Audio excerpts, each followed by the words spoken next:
מפחד, השם אלוקיך הולך איתך. עם ישראל לא מפחד, השם אלוקינו השם אחד.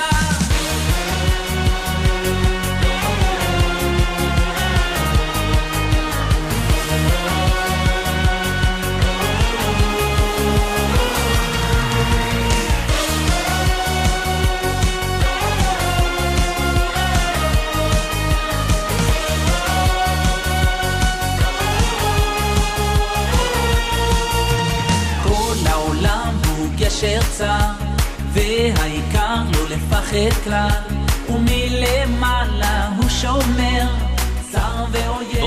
Bonjour à tous, il est 9h30, il est 9h, pardon, et bonjour à tous les auditeurs et auditrices, c'est un plaisir de vous retrouver ce matin dans votre émission du vendredi, l'univers de la Yeshiva, et nous revivrons ensemble la vie juive en 1001 questions. Alors nous avons ce matin en direct sur Radio Judaïka notre cher Rav Shimon Harish, dont nous avons eu le plaisir les 2 dernières semaines d'écouter. Alors Rav Shimon Harish, bonjour. Shalom bracha Rabbi Mordechai. Comment allez-vous ce matin? Très bien, très bien. Baruch Hashem. Alors je rappelle que vous êtes le chef d'entreprise de la société Harish et que vous avez eu la chance d'écrire un livre sur la Hashkafa, les fondements réels du couple. Oui. Alors, Monsieur Harish, dites-nous, le couple est un sujet vaste. La semaine dernière, nous avons pu parler des obstacles spécifiques à chacun et dont l'homme et la femme sont en rapport et à leurs différences qui se complètent. Alors, il nous reste encore à parler du dialogue. Alors, il est bien connu qu'un des secrets du mariage, c'est la communication. Alors, pourquoi est-il si difficile de communiquer entre nous? Ça, c'est une excellente question que tu poses à Mordechai. Pour te répondre, je vais utiliser une phrase que tu as dit à l'instant même. Tu as dit la vie juive en 1001 questions, n'est-ce pas? Oui. Mais tu as dit pas 1001 questions, tu as dit la vie juive. Un juif, on l'appelle Yehudi, au nom qui représente le peuple juif et le représentant du peuple de Dieu dans le monde. Et selon les enseignements de la Chassidut et de la Kabbalah et de la Torah tout entière, Dieu désire ardemment résider dans le monde. Pourquoi je ramène cet enseignement maintenant? Pour dire que Dieu veut résider dans le monde. Parce que ce travail appartient au peuple juif tout entier et en particulier à l'homme et à la femme. Pourquoi? Tu as posé une question, tu as dit pourquoi est-ce que c'est si difficile de discuter entre un homme et une femme? Eh bien, déjà, il faut savoir les qualités, les caractéristiques de l'un et les caractéristiques de l'autre. Quand tu vas voir une dame, tu vas parler avec elle, elle te dira tout de suite, j'ai parlé avec beaucoup de dames, j'ai fait beaucoup de recherches, et la Torah le dit, les dames veulent du concret, des réponses techniques, elles veulent une réponse halachique, elles veulent un chemin tracé, elles veulent savoir où est-ce qu'elles doivent aller.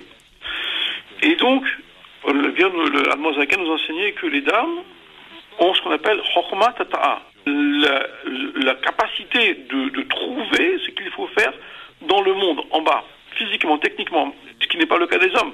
Et les femmes voient concrètement, et les hommes le savent, le voient, ils le reconnaissent ou pas, on verra, mais les dames voient ce qu'il faut faire dans le monde, ce qui n'est pas le cas des hommes. De la même façon, les hommes ont ce qu'on appelle Chokhma Ilaha, la façon de voir, la technique de réflexion qui permet de voir non pas les choses du monde, mais les choses du divin. Et là, aussi bien un homme est à l'aise dans les choses du divin, une femme ne l'est pas. Par exemple, pour te donner un exemple, dès qu'une femme va voir un Sefer Torah ou un grand rave, elle va être très émue, très émue. Et parce qu'elle voit le divin. Et le divin, c'est pas son truc à elle. Et le monde, c'est pas le truc de l'homme. Ce qui fait qu'en vérité, on vient d'expliquer ici qu'il y a une réelle séparation, une opposition, une différence totale entre un homme et une femme au niveau de leur intellect et de leur recherche, de leur capacité mentale et morale et divine. C'est la raison pour laquelle déjà il y a une première, on va dire, séparation, une différence à ce niveau-là. Première chose. Okay, maintenant, deuxièmement, il faut savoir aussi, et tout le monde s'en rend compte, même si pas tout le monde sait l'exprimer, parler avec l'autre, c'est quelque chose qui fait toujours peur. Tu verras que, ne serait-ce que, comme je l'ai écrit dans le livre, pour acheter un morceau de pain, aller acheter des choses dans un magasin, nombre de personnes vont préférer envoyer quelqu'un d'autre à leur place pour ne pas avoir à parler avec le monsieur du magasin. Parce qu'ils vont pouvoir parler. Ou bien au téléphone. Tu vas voir que certaines personnes refusent de prendre le téléphone parce qu'ils vont devoir s'exprimer. On voit que le dialogue est vraiment un problème. À part de rentrer, je parle, à part le couple, le problème du couple.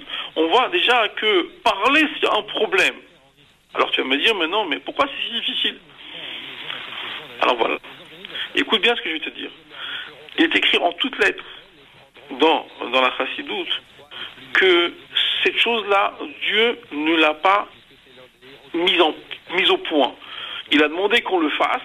Le dialogue, c'est une chose, c'est une prière, le dialogue. Parler avec quelqu'un, là je suis en train de te parler, je suis en train de parler avec les auditeurs, je suis en train de prier avec eux. Et les auditeurs sont en train d'écouter, ils prient avec moi. On est en train de prier ensemble. Ça veut dire que dès l'instant qu'il y a ici une expression dite, on est en train de prier.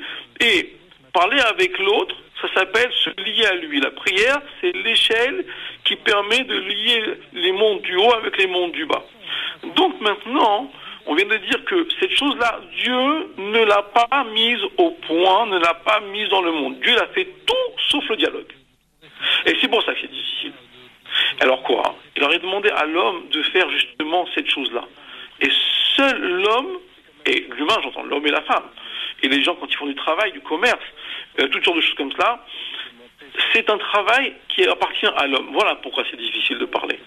Alors maintenant, quand on a dit ça, maintenant on est en train de parler ici du mariage. J'avais dit, il y a 2 semaines quand on s'était quitté, avant les événements qui nous ont touchés si fortement, je l'avais dit le matin, avant que ça arrive, la seule et unique façon d'enrayer le terrorisme à travers le monde, parce que c'est un des éléments dont on a parlé avant sur Amalek, c'est l'amour et l'échange entre les époux. Pourquoi précisément eux et pas d'autres? Alors écoute bien, les hommes sont censés, et tu le sais, étudier la Torah, prier et travailler. C'est un travail purement, même le travail que l'on fait, c'est purement divin. C'est en vérité se lier avec les choses qui dépassent le cadre cubique de la maison et revenir avec de la prière, avec de l'argent, l'argent c'est du divin, et revenir avec de la Torah. Toutes ces choses-là, c'est le travail de l'homme. Ces choses-là appartiennent à l'homme. Maintenant, si tant est que l'homme est capable et a la mission de tirer cette lumière-là, écoutez bien, messieurs les auditeurs et mesdames les auditrices, si tant est que les hommes sont capables de tirer cette lumière infinie, ils n'en sont pas capables de la développer et de la mettre en valeur. Seules les femmes sont ce qu'on appelle en hébreu Mekabel, aptes à mettre en valeur. De la même façon qu'un bébé, il est dans le corps du mari, bon, très bien, mais encore faut-il qu'il le mette, que la dame le récupère dans son propre corps à elle. Et donc, bien qu'en vérité, la semence, la graine qui va faire pousser un bébé si beau et si agréable, qui va venir dans le monde en bonne santé au bout de 9 mois avec une grossesse agréable et un accouchement facile, que je souhaite à toutes les femmes, de la même façon, une idée spirituelle, si tant est que les hommes, même l'argent, regarde, quand un garçon a de l'argent, il achète n'importe quoi avec. Le même argent, une femme, elle fait à manger avec, elle fait une maison avec, s'occupe de ses enfants avec, elle en veut encore parce qu'elle fait encore plein de mitzvot avec. Pareil pour le spirituel. La Torah, lui, il étudie bien Torah, il étudie plein de Torah, il vient avec des travaux, il vient avec des idées. Et vous avez remarqué, messieurs, mesdames les auditrices et les auditeurs, qu'une dame, quand son mari rentre, elle dit à son mari, nous, alors raconte-moi, qu'est-ce que tu dis, raconte, dis-moi. Elle, pourquoi elle dit dis-moi? Parce qu'elle a besoin de savoir ce qui se passe du côté du monde physique, qu'est-ce qui se passe dans les mondes spirituels. Voilà pourquoi, messieurs, vos dames vous posent cette question éternellement, nous, parle-moi, dis-moi. Pourquoi? Vous devez leur dire ce qu'il y a de l'autre côté du mur, de l'autre côté du voile. En vérité, les hommes, eux, ils sont allés étudier la Torah, sont allés prier, sont allés travailler, ils doivent revenir avec des informations. Ces informations-là, les femmes, elles en font du manger, elles en font du parfum, elles en font une maison, elles en font des choses extraordinaires. Donc maintenant, on vient de parler ici maintenant comment doit se passer un dialogue. Un dialogue, en fait, c'est redire ce qui s'est passé. Et en vérité, grâce à ce dialogue-là, on va pouvoir descendre une idée spirituelle, de l'argent, une prière, quitter dans les mondes du divin, dans un monde matériel grâce à madame. De la même façon qu'elle porte un bébé, elle concrétise toute la vie de son mari. Au point que nous dit la Chassidoute que Léa a révélé dans le monde les 6 émotions de Yaakov. C'est-à-dire que si c'était pas Léa, jamais on n'aurait su la grandeur de Yaakov. Et comment elle l'a fait? Elle lui a porté 6 garçons et une fille. physiquement, mais aussi moralement. Donc, maintenant, le but du dialogue, c'est de descendre des choses du divin dans les choses matérielles. Si c'est pour parler des derniers films à la mode, ou des dernières jantes alliages d'une voiture, ou de parler des dernières vitres pour remettre dans une maison pour éviter que le froid rentre à la maison, ça s'appelle pas un dialogue, ça. Et savoir qu'on va partir en vacances, c'est pas un dialogue, ça. C'est parler des choses qu'on a besoin de faire. C'est une des parties des quatre niveaux du dialogue. Hein, on en parlera peut-être une autre fois. C'est aussi une des choses qu'il faut discuter. Ça donne la possibilité. Il faut en parler, ça ne peut pas être 100% des choses qu'on va parler. C'est sûr. Tu comprends? Alors, on va, ça c'est la deuxième partie. Si tu préfères. Bon, il me reste du temps pour parler ou tu sais pas? Ouais, ça va. Alors donc, en vérité, il y a 4 niveaux dans la discussion. Le premier niveau de la discussion, je ramène le Rabbi Rachab ici. Premier niveau de la discussion, Akadosh Baruch Hu, il a fait un grand miracle, il nous a donné le téléphone portable pour pouvoir parler avec sa femme et son mari tout au long de la journée, pour parler de choses, pour parler juste pour parler, pour dire bonjour, bonjour maman, je t'aime, bonjour mon mari, merci tu m'as appelé, j'ai vu quelque chose de super, tu sais pas quoi, j'ai vu une voiture comme ça et comme ça, pour oui, pour non, juste pour qu'on ait l'habitude de parler ensemble. Et c'est important de parler effectivement, même si c'est pour rien dire, juste pour parler. Ça c'est le premier niveau pour qu'on ait l'habitude de se dire des choses. Et pour qu'on dise bonjour, des choses comme ça, que ce soit agréable de vivre. Première chose. Deuxième niveau, c'est le deuxième que je viens de parler ici, régler les choses de la vie. C'est comme enlever les épines d'un jardin, pour pas qu'on se fasse mal au pied quand on marche. Eh bien, il y a des factures à payer, il faut des fois s'occuper des enfants, des fois il faut aller voir un docteur, des fois, je sais pas, il faut payer toutes les choses, tout ce qu'on a payé, les choses importantes de la vie, c'est des choses qu'il faut mettre au point. Ça, c'est le deuxième niveau de la discussion, ça s'appelle passer à travers la plaine avant d'arriver à la montagne. Et donc dans la plaine, souvent il y a des choses qui traînent, il faut les couper et passer, se faire un chemin, et qu'on ait l'habitude régulièrement, une femme elle dit à son mari, il faut payer l'électricité, on a reçu ceci, on a besoin de cela, il faut emmener le petit à l'hôpital, oui, je sais pas, moi, ce qu'il y a des choses à faire, et on a plein de choses à faire, et ces choses-là, il faut en parler. Deuxième niveau. Troisième niveau, et c'est celui qui tient tous les niveaux, c'est ce qu'on appelle l'union entre un homme et sa femme, ça veut dire intellectuellement. Comment on fait? Tous les rabbinim, tout tendance confondue, sont d'accord sur le principe d'ouvrir un livre et de parler entre époux, raconter une histoire à sa femme. Elle est assise, elle a envie de jouer, elle a envie de coudre, elle a envie de faire des mots croisés, je sais pas. Les femmes en général, elles n'aiment pas rester derrière un texte, mais pendant qu'elle joue, soi-disant qu'elle joue, elle écoute son mari. Et à ce moment-là, il va lui raconter une histoire ou d'un Baal Shem Tov, ou d'un Baba Saleh, ou d'une Moshe Rabbeinu, ou bien un Chumash, ou un Rashi. Et elle va écouter son mari s'exprimer. Et c'est là que va commencer un vrai dialogue. Elle va voir comment son mari va expliquer, va amener le texte. Alors ça va être oui, ça va être non, ça va être explique-moi, c'est recommence, j'ai pas compris. Qu'a dit la Gemara? Et là, ce qu'on appelle l'union entre un homme et sa femme. Et écoute quelque chose de très très beau, Mordechai. Ce niveau-là, ça s'appelle embrasser sa femme. Le niveau, un moment où un homme, il vient et il raconte une histoire à sa femme, ou une page de ce que tu veux, où il raconte de ce qui s'est passé dans la journée, mais assis tranquillement, il a offert une tisane, elle est assise, elle est tranquille. Ça s'appelle s'embrasser. De la même façon qu'on embrasse sa femme pour de vrai. Donc ce niveau-là est important, parce qu'il permet de lier l'esprit de l'un avec l'esprit de l'autre. Et c'est la seule façon d'y arriver. Ça, c'est le troisième niveau. Le quatrième niveau, celui-là, c'est un niveau déjà qui quitte le monde, qui quitte les contingences matérielles. C'est le quatrième niveau, nous dit Rabbi Rachab, qui se tourne vers l'union physique entre les époux. C'est un vocabulaire très particulier, c'est un ton très particulier, ce sont des blagues très particulières qui sont liées avec maintenant, je quitte le monde et je me lie vers l'infini. Ces 4 niveaux-là de discussion, il faut les garder, il fallait les savoir, et le Rabbi Rachab les a donnés. Là, on a parlé du dialogue pour l'instant. Merci beaucoup pour toutes ces explications, et on va rentrer un peu plus dans le détail de tout ça après la pause musicale. Bienvenue.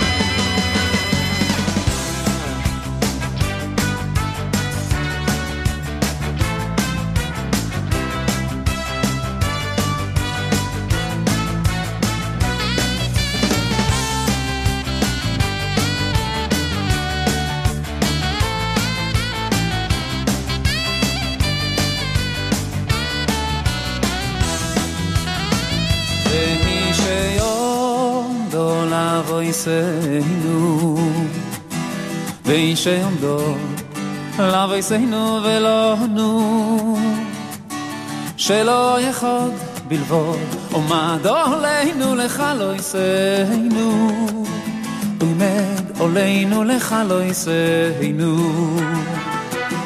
ואישי עומדו לאבויסנו ואישי עומדו לאבויסנו ולא נו שלא יחוד בלבד עומד עולנו לך לא יסנו עומד עולנו לך לא יסנו והקדוש ברוך הוא מצילנו מצילנו מי יודום והקדוש ברוך הוא מצילנו מצילנו אוי מי יודום והקדוש ברוך הוא מצילנו מצילנו אוי מי יודום והקדוש ברוך הוא מצילנו מצילנו אוי מי Nous revoilà après la pause musicale avec le Rav Shimon Harish, auteur du livre Ashkafa, qui relate du fondement réel du couple. Alors, nous venons de discuter avec vous du dialogue. Alors, nous avons pu, grâce à vous, comprendre qu'il y a 4 niveaux de dialogue. Et maintenant, puisqu'il est si difficile de communiquer, puisqu'il y a 4 façons, on peut le faire de façon simple, de façon plus intéressée, etc. Alors, vous écrivez dans votre livre que la Torah nous donne les mots qui nous manquent à notre vocabulaire pour nous aider à dialoguer. Alors, quels sont ces mots? On vient de le dire à l'instant même. C'est le troisième niveau, niveau de la discussion, du dialogue. C'est comprendre que c'est par le dialogue qu'on va pouvoir unir nos intellects et nos intentions. La Torah, elle est faite de halachot et est faite de midrashim. Ce qui fait que quand maintenant tu dis une halacha, par exemple, on va parler de l'allumage des bougies de Shabbat. Concrètement, allumer une bougie de Shabbat, quand une femme elle allume une bougie de Shabbat, il y a une cire, il y a de la cire, il y a une bougie, il y a du feu, mais elle sait qu'elle a amené le shalom dans sa maison cette maman-là, tu comprends? Elle sait qu'elle va prier pour ses enfants et qu'elle va demander à Dieu qu'ils seront en bonne santé, elle va demander le shalom dans le monde. Je t'en prie, quand tu regardes bien dans cette histoire-là, Mordechai, regarde bien. Quand ton épouse allume le bougie de Shabbat, toi-même, tu es choqué. Tout le monde est étonné devant comment une maman, elle ferme les yeux et elle prie, son âme elle met dedans. Donc si tu veux, il y a le côté divin, réel, où vraiment la prière elle est intense, et en même temps quelque chose de très physique. Et la Torah nous parle de mitzvot. Ça veut dire quoi la mitzvah? Mitzvah, ça veut dire faire un lien entre deux choses opposées. Tu prends une mezouza, c'est du cuir. Avec du cuir, tu peux faire un manteau, tu peux faire des chaussures. Mais au lieu de faire des chaussures, oui, tu as dit l'Echem, Kutshat, mezouza, Kutshat, Sefer Torah, ou bien Tfilin. Et tu as rendu un morceau de cuir apte à recevoir Shema Israël, Hashem, Elokeinu, Hashem Echad. Donc, l'unité de Dieu, que Dieu nous protège, et nous conduit et nous amène et nous fait réussir dans chaque chose de notre vie, est écrite sur un morceau de cuir. Donc il y a d'un côté le côté matériel de la chose et le côté divin de la chose. Pas spirituel. Le spirituel, c'est pas du divin. C'est deux choses différentes. J'expliquerai une autre fois. Le côté divin, le côté vie de la chose, le côté présence de Dieu, le côté Shekhinah. Tu comprends? Et donc, on va lier la matière et le divin. Et bien c'est pareil. Les dames, on vient de le dire à l'instant même, sont capables de comprendre, de manger, la maison, l'organisation. Technique. Et les hommes, on leur a expliqué le Torah, qui directement, ils sont liés avec les choses, ils veulent s'envoler toujours dans le monde du divin. La Torah nous explique, quand elle nous donne des mitzvot, elle nous donne des halachot, elle nous dit des mots. Dans ces mots-là, monsieur entend le divin, madame entend technique. Voilà pourquoi la Torah nous donne les mots. Et en vérité, c'est comme des codes, et c'est beau, c'est très très beau parce que la Torah c'est la Chokma, n'est-ce pas? Et tu l'as étudié dernièrement en Chassidut, tu dis régulièrement, tu as dû voir ce mot-là, c'est que la Chokma, c'est le point de rencontre, c'est la même chose, le même mot. Où Akadosh Baruch Hu finit son travail et où l'homme commence le sien. Où l'homme commence son travail et la femme finit son travail et la femme commence le sien. Et en vérité, c'est avec ces mots-là. Donc, quand une femme maintenant sait ce qui touche son mari, elle va dire les mots que son mari comprendra. Pas ces mots à elle. Il y a des codes entre eux deux. Et la Torah donne ces codes-là. Et c'est pour cela que les hommes ont besoin d'aller étudier et ont besoin de s'arrêter de tout leur travail, de ce qui les intéresse, et retourner au Beit Midrash ou à la Shul avec un rabbin ou bien chacun avec son ami, et revenir à la maison avec des nouveaux mots. Et ces mots-là, les femmes, elles les apprennent avec une joie que je ne sais pas dire, tellement elles sont contentes d'avoir enfin la possibilité de parler avec leur époux. Tu comprends? Et pareil pour les femmes, quand elles disent des choses, elles vont enfin savoir aussi dire ces mots-là, et le mari... C'est comme ça que ça commence. La Torah nous donne la paracha de la semaine. Alors moi j'ai vu des amis venir me voir, me dire voilà, mon épouse m'a raconté une histoire, etc. J'étais impressionné. Elle s'arrêtait et vendredi soir elle a continué une histoire à son mari. Donc, et lui il a vu le divin et elle a vu quelque chose à parler avec son mari. C'est cela, exactement cela que la Torah elle est faite. Écoute bien, c'est marqué dans le Tanya, c'est une Gemara. Toute la Torah entière, elle n'a été faite que pour que les gens s'unissent. Et le reste, c'est que des commentaires. Tu connais cette phrase-là, Rabbi Mordechai? Tout à fait. Cette phrase-là extraordinaire. La Torah n'est faite que pour que les gens puissent se comprendre et s'entendre et s'unir. Le reste, c'est que des commentaires. La cache-route, le mikvé, le Shabbat, tout ça. C'est juste pour que les gens puissent se rencontrer. Tu te rends compte un peu ce que ça veut dire? Donc la Torah, nous on dit que ça empêche de vivre, mais non, ça t'empêche pas de vivre. La Torah, elle te donne le moyen de t'unir à toi-même, de t'unir à l'autre, de t'unir à Dieu et Dieu avec toi. C'est extraordinaire. Voilà ce que fait la Torah pour nous. C'est vraiment extraordinaire. Donc, pour résumer un petit peu, vous nous avez dit que l'homme et la femme sont différents, que grâce à la femme et grâce à l'homme, chacun sont complémentaires pour pouvoir discuter, pour pouvoir dialoguer. En vérité, non, ils ne sont pas complémentaires. C'est beaucoup plus que complémentaire. C'est beaucoup plus beau que ça. Et peut-être qu'on va finir avec ça aujourd'hui. Ils ne sont pas complémentaires. C'est beaucoup plus fort. L'homme va révéler sa femme et la femme va révéler son mari.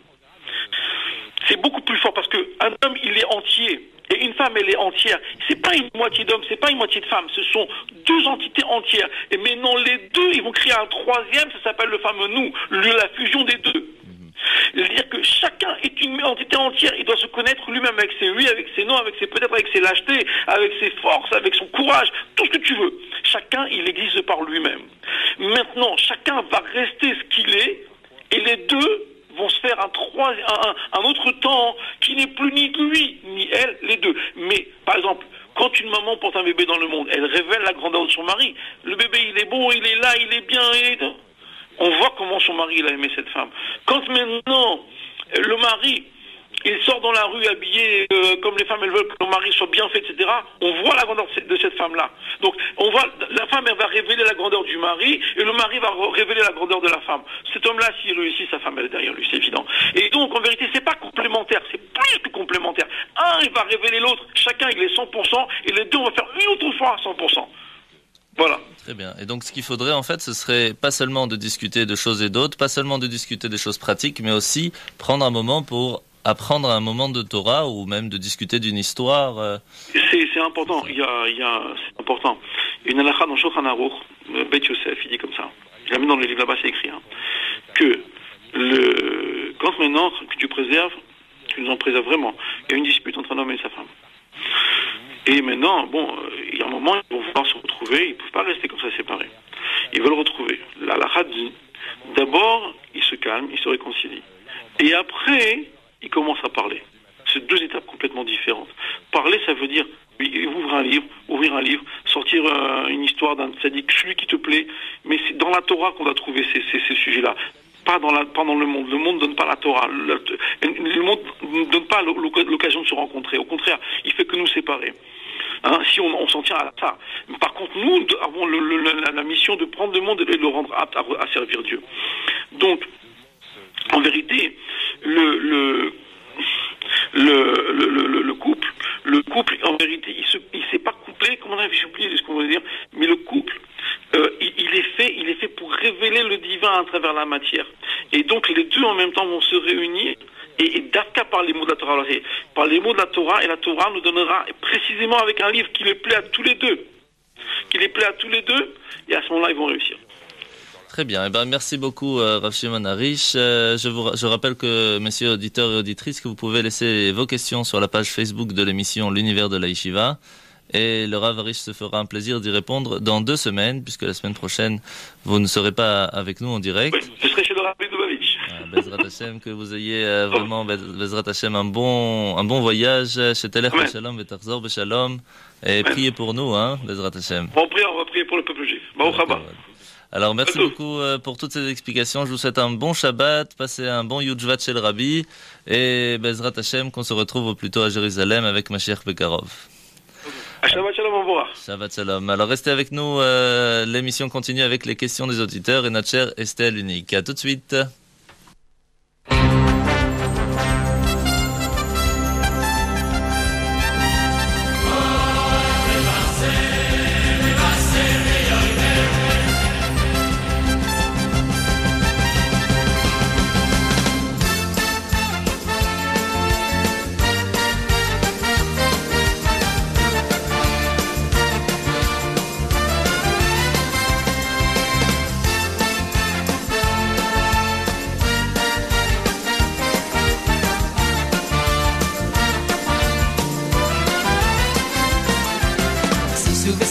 בשמחה שגיעו לו, הנה הנה משיח בו. שישו ושמחו בשמחה שגיעו לו, הנה הנה משיח בו. שישו ושמחו בשמחה שגיעו לו, הנה הנה משיח בו. שישו ושמחו בשמחה שגיעו לו, הנה הנה משיח בו. הנה הוא בו, משיח צדקנו, הנה הוא בו, מבהירו ביומנו, הנה הוא בו, יבוא ויקולנו, ממנו ביומנו, משיח צדקנו, הנה הוא בו.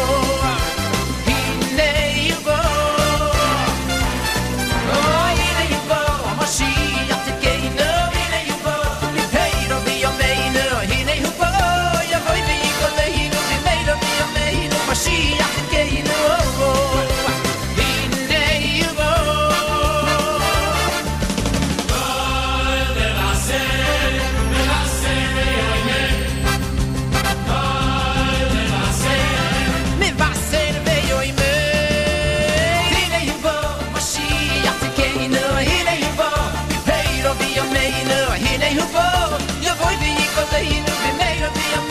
Mashiach Keinu, Hinei Ubo.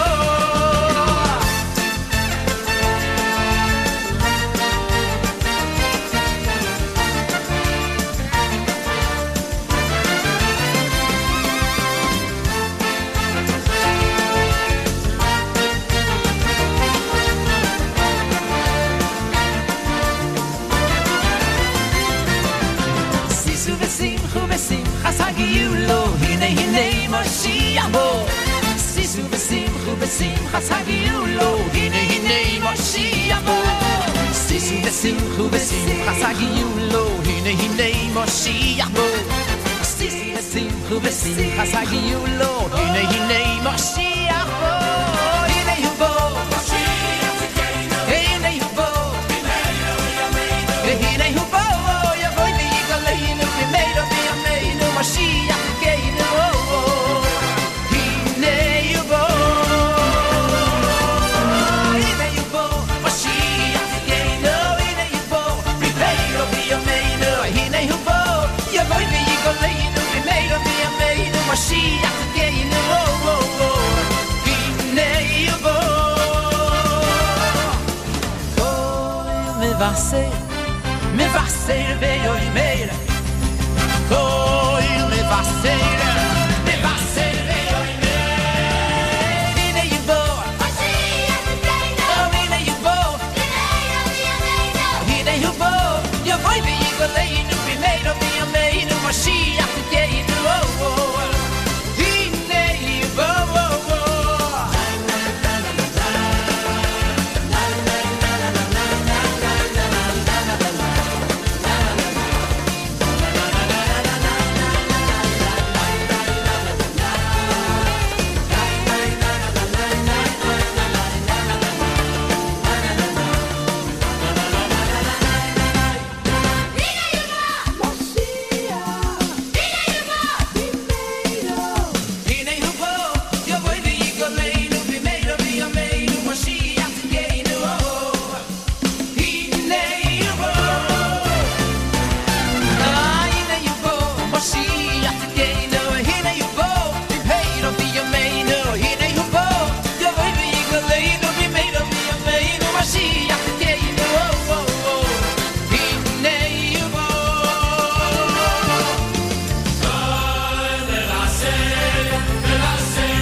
et à toutes, il est 9h30, nous sommes dans l'émission L'univers de la Yeshiva, présentée par le Rav Mordechai Chalençon et moi-même. Bonjour à tous les auditeurs. Bonjour Estelle, comment allez-vous ce matin? Baruch Hashem et vous? Baruch Hashem. Alors malheureusement on a eu vent des malheurs qui sont passés les dernières semaines, que Dieu ait pitié de leur âme. Alors nous sommes tous et toutes touchés par les derniers événements et bien sûr nous étions présents mercredi dernier à la synagogue Malé pour la commémoration où les personnalités juives et politiques ont parlé vraiment de façon extraordinaire et bien sûr l'espoir est le mot-clé de tout ça. Oui, tout à fait. Et bien entendu, nous répondrons aux questions ce matin. Il vous faut savoir qu'en raison des récents événements, les questions se sont bousculées. En rapport justement à ces événements, nous avons donc dû résumer tout cela en une seule et même question. Pourquoi Dieu nous envoie-t-il tous ces soucis? Puis pourquoi maintenant? Et surtout, que devons-nous faire? Devons-nous avoir peur? Devons-nous nous cacher? Quelle est la solution? Non, devons-nous nous convertir à l'islam? Quoi que Rav Mordechai, en tant qu'artiste, si moi, par exemple, je mettrais la burqa avec des lunettes noires, je suis sûre que je passerais inaperçue. Finalement, je vais peut-être me convertir. Ouais, ça peut être sympa. Dites-moi. Alors la solution. Ça, c'est une grande question. Alors d'abord, je vais vous dire, l'histoire, quand on regarde dans l'histoire juive, dans la Torah, elle se répète continuellement. Alors pourquoi est-ce qu'on poserait la question sur aujourd'hui ? Posons la question sur la première fois où nous avons souffert, le premier exil, là où tout a commencé. C'était en Égypte. L'esclavage en Égypte. Pendant 210 ans, nous étions esclaves en Égypte. Et vous savez qu'on a réussi à sortir quand même. On est sorti d'Égypte et c'est ça qu'on fête tous les ans dans la fête de Pessah. Alors il faut savoir qu'il y a une prophétie qui est écrite que quand est-ce qu'on va sortir avec le troisième temple avec Mashiach, ce sera Kimeh Tsetra Me'eretz Mitzrayim. Ce sera de la même façon qu'à la sortie d'Égypte. Mais par contre, c'est pas écrit de la même façon, c'est écrit Kimeh, comme de la même façon, comme à la sortie d'Égypte, avec quelques différences. Alors, quelles sont ces différences? Pour cela, d'abord, comme tout philosophe, historien ou même psychanalyste, on vous dira que pour construire son futur, il faut d'abord connaître son passé. Et pourquoi? Pour ne pas faire les mêmes erreurs. Ça, c'est inéluctable. Alors, en premier lieu, il faut savoir que nous étions esclaves en Égypte pendant 210 ans, un esclavage qui était horrible, avec des travaux sans fin, sans but, sans repos. Et un jour, un jeune homme, prénommé Moshe, vient et dit au peuple hébreu: sachez que Hachem a parlé, il m'a dit Pakod, Pakadeti, voici les paroles secrètes qui me nomment aujourd'hui comme votre libérateur. Et quand il va chez Pharaon pour lui dire voilà, laisse partir mon peuple, qu'est-ce qui se passe? À la place de faire sortir le peuple hébreu, Pharaon rajoute à la tâche du peuple hébreu pas seulement qu'il doit construire les briques, pas seulement qu'il doit confectionner les briques avec de la paille, mais qu'il doit aussi aller chercher la paille lui-même dans les champs. C'est un travail double. Impossible pour ce peuple déjà exténué. À ce moment-là, il y a eu deux sortes de personnes. Il y a eu la première sorte de personne qui a dit à Moshe: mais on n'a plus confiance en toi, on n'a plus confiance en Dieu. Laisse-nous tranquilles, à la place de nous faire sortir, tu nous as rajouté double travail. Et il y a une autre sorte de personne qui est venue et qui a dit à Moshe: écoute, on a toujours confiance en toi, on a toujours confiance en Dieu, mais peut-être que c'est la fin de cet exil et que les petites dernières choses, les derniers remous, c'est seulement pour nous repentir avant de pouvoir sortir. Alors prenons les choses en main. Il faut savoir que malheureusement, la partie des personnes qui n'a pas eu confiance n'a pas pu sortir d'Égypte. Il n'y a que 1/5 qui a pu sortir d'Égypte. Alors, la grande différence qu'il y aura entre la sortie d'Égypte et la sortie d'aujourd'hui, la sortie de notre exil et aller en Israël, c'est que nous irons tous et toutes, sans aucune distinction, nous serons dans la délivrance future. Nous sortirons de cet exil et nous irons en Israël avec le 3e Beth Amikdash, sans aucune distinction. Et le Mashiach, il n'a pas donné une date? Ah, ça c'est une bonne question. On ne sait pas quand il arrive, celui-là, il se fait attendre. Premièrement, on n'a pas le droit de donner une date à Mashiach. Mais par contre, ce qui est pas très difficile à savoir, c'est que le monde a été créé en 6 jours. Et le 7e jour, Dieu s'est reposé. De la même façon, chaque jour de la création est comparé aux 1000 ans passés dans ce monde. Donc, on est en 5775. C'est-à-dire qu'on a déjà, on est dans le vendredi, on est dans le 6e jour. Et on n'est pas seulement dans la première moitié, on est dans la deuxième moitié. Même dans la deuxième moitié, on est dans le 3e quart, dans le 4e quart. Ce qui veut dire que le Shabbat, donc là où Hachem s'est reposé, là où le monde s'est reposé, c'est maintenant. C'est quand on reçoit Shabbat, c'est quand? C'est vendredi soir, c'est pas samedi matin. Ça veut dire que c'est maintenant. C'est maintenant que Mashiach va arriver. Ou dans 225 ans, si je vous suis bien, monsieur le rabbin. Maximum 225 ans, tout à fait, jusqu'au l'an 6000. Oh ben, essayons de vivre jusque-là. Alors vous savez, il y a deux façons comment est-ce qu'il peut arriver. Si on est méritant, il vient tout de suite à la seconde. Oui. Et sinon, bah, on va attendre un petit peu. Mais on est méritant, il n'y a pas de stress. Le Rabbi de Lubavitch nous avait dit déjà, c'est dans notre génération, il est là, il arrive. Par contre, il faut savoir que comme le Rabbi de Lubavitch l'a aussi précisé, il faut vivre l'actualité avec la paracha. La paracha de cette semaine, c'est la paracha de Bo. Dans la paracha de Bo, on parle des 3 dernières plaies que l'Égypte a reçues. Alors, il faut savoir que chaque plaie a été donnée Mida Keneged Mida. Ça veut dire que de la même façon que les Égyptiens nous avaient fait des choses horribles au peuple juif, alors ils ont reçu de la même façon exactement les mêmes choses horribles. Par exemple, ils ont versé le sang de nos familles, alors leur eau s'est transformée en sang. Ils ne laissaient pas dormir le peuple juif à cause de la peur, des travaux forcés.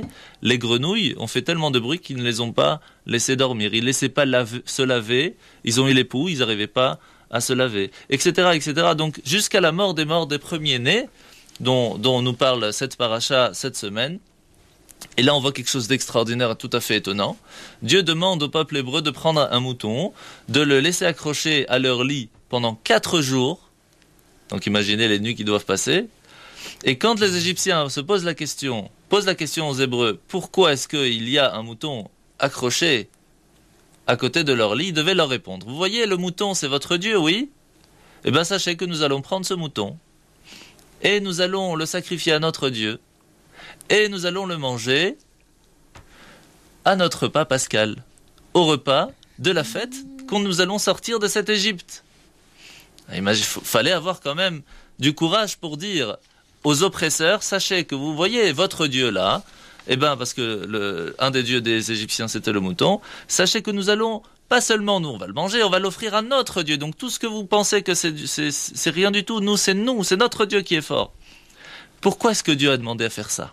Pourquoi c'était tellement important? C'était le message de Dieu que Dieu voulait nous faire passer. Nous sommes un peuple fort. Nous sommes un peuple courageux, avec une foi inébranlable. Nous avons confiance en lui. Et c'est ainsi et seulement qu'on pourra sortir de cet exil. Et c'est pour cela que chaque mitzvah, chaque commandement que Hachem nous demande de faire, ça peut être d'un petit commandement, ça peut être d'une grande importance. L'importance capitale, c'est de le faire avec joie, avec amour. Et le plus important de tous, bien sûr, c'est Ahavat Israël, l'amour de son prochain. Ça, c'est la base de toute la Torah. Alors soyons forts, soyons unis, prions ensemble, faisons Shabbat ensemble. On ne se bat pas si c'est des valeurs qui pour nous ne sont pas importantes. On se bat pour des valeurs qui nous sont chères. Nous avons un Dieu, nous avons une Torah qui est là, qui est pour nous, qui nous a jamais laissé tomber. Vous voyez bien que toutes les autres nations, que ce soit grecs, romains, tout ça, il n'y a plus rien. Aujourd'hui, nous sommes là, nous sommes présents. Nous sommes un peuple avec des valeurs, avec un passé, avec un futur, avec un présent. On doit être unis pour nos valeurs, pour notre Torah, pour Dieu. Et pour pouvoir faire les commandements divins dans la paix et pas dans la peur. La solution, vous voulez la connaître? C'est très simple. Faites un maximum de bonnes actions. Et vous verrez, Mashiach va arriver. Alors soyons prêts à l'accueillir. Moi, je fais ce que vous voulez, Rav Mordechai, mais je veux pas attacher une vache à mon lit. Non, parce que franchement, ça va être difficile. Pas de souci. Ça va alors. À tout de suite. À tout de suite.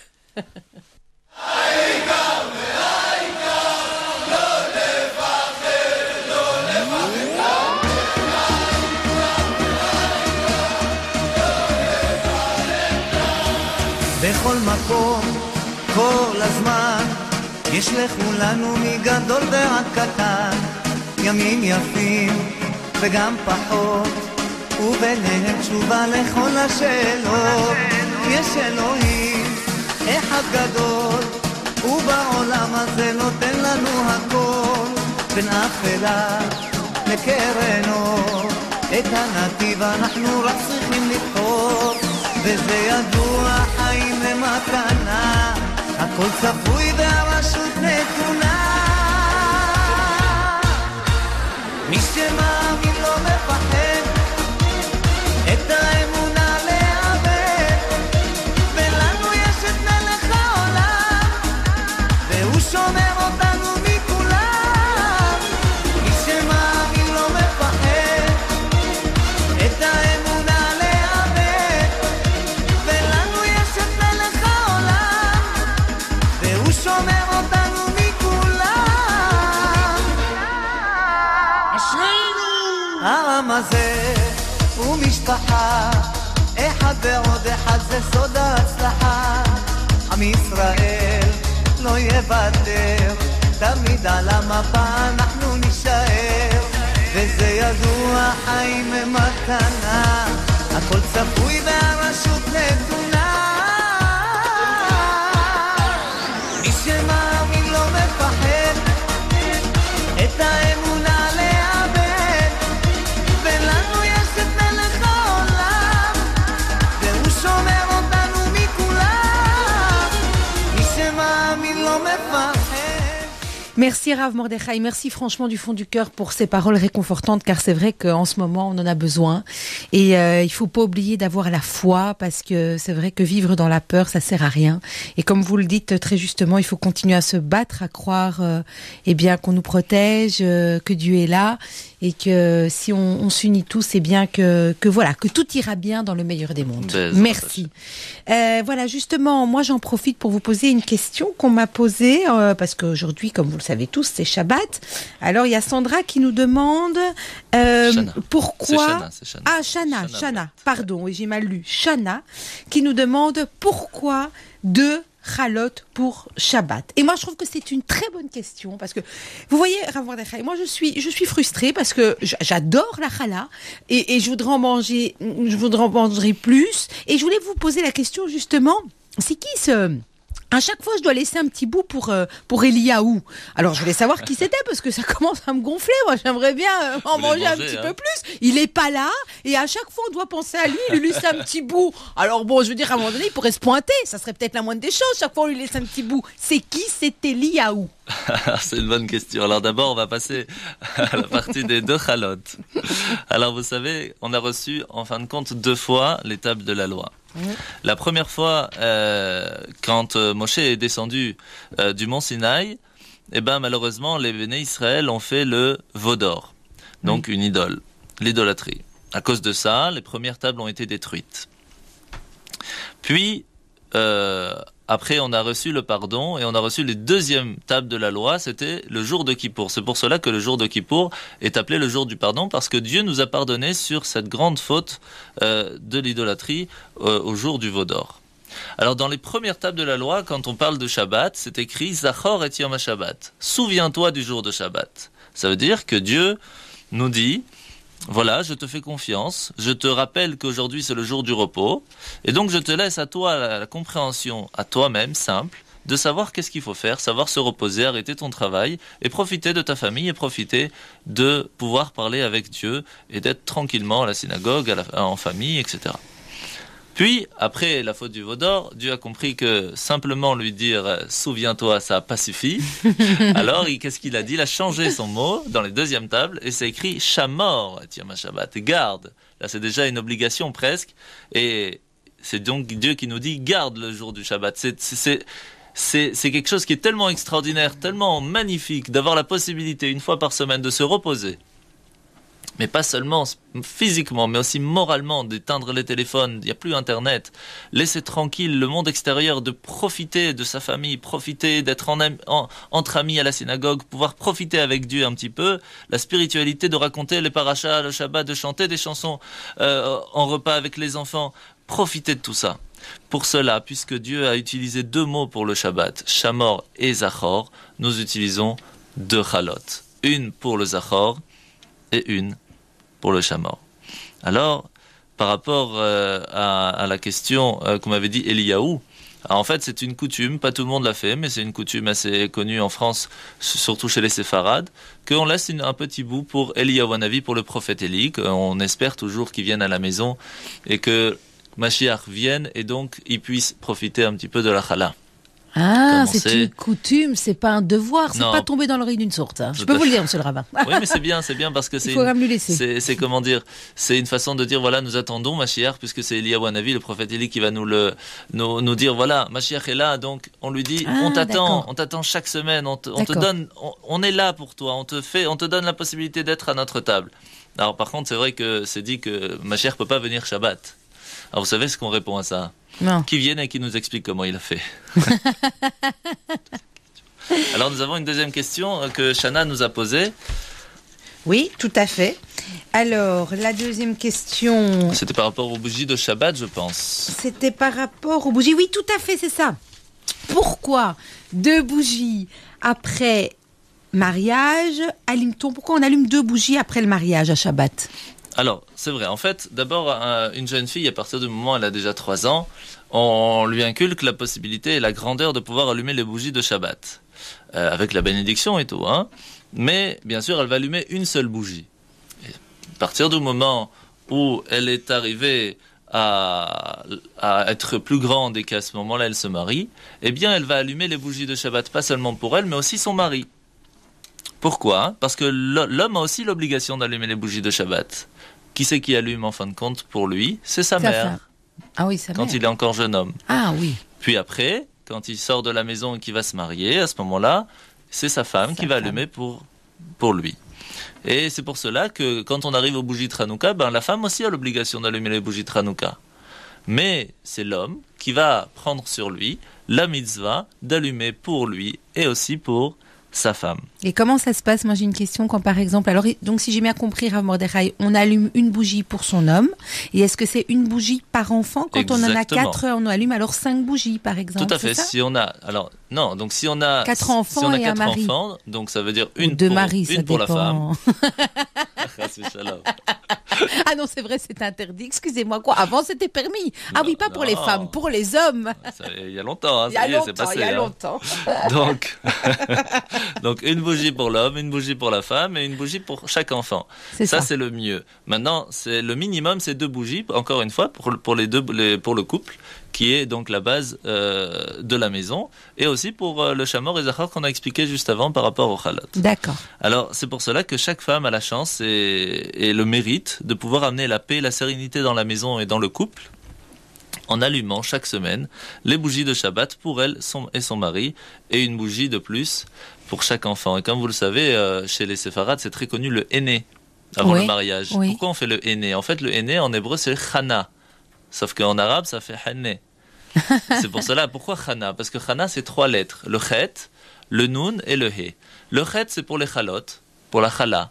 C'est la mitzvah de la chala que la femme va faire à partir du moment où elle va faire les chalot. Le nun, c'est pour nida, c'est la mitzvah de la femme à partir du moment où elle est mariée, où elle va aller au mikvé pour son mari et pour elle. Et la 3e, c'est adlakat nerot, les bougies de Shabbat, où elle va pouvoir faire. Eh bien, sachez, mesdames, que ces 3 mitzvot, ces 3 commandements, ce sont les plus beaux commandements qu'il peut y avoir dans toute la Torah. Et à chaque fois que vous le faites, vous avez la possibilité de prier pour vous, pour votre famille, pour le peuple d'Israël. Elle est extrêmement grande, la prière des femmes, et surtout au moment de ces mitzvot.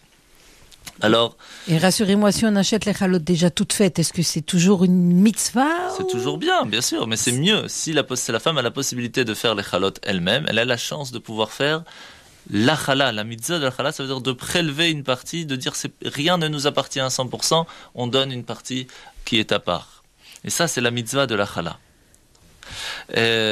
Merci donc à tout le monde et à tous d'avoir répondu présent ce matin et d'avoir participé à cette émission. Je vous rappelle pour toutes les dames et les jeunes filles, donc l'heure d'allumage des bougies de Shabbat. Donc mesdames et mesdemoiselles, profitez d'allumer les bougies ce Shabbat. Il faut le faire cette semaine avant 16h59. Et nous lirons demain matin à la Torah la parashat Bo. Je vous rappelle l'importance de Shabbat, d'aller à l'office chaque personne dans sa synagogue respective. Et comme nous l'avons dit plus haut, c'est le moment de se renforcer. Faisons Shabbat tous ensemble.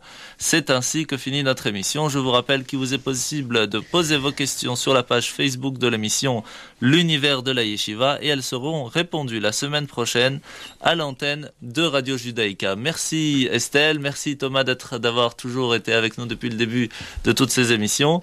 Et bien sûr à Rav Shimon Harish qui a été là encore une fois pour nous parler du couple. Rendez-vous donc vendredi prochain de 9h à 10h sur Radio Judaïka FM 90.2. Merci encore à nos invités. Shabbat Shalom. Shabbat Shalom. עם ישראל, לא לפחד, השם אלוקיך הולך איתך. עם ישראל, לא מפחד, השם אלוקינו השם אחד.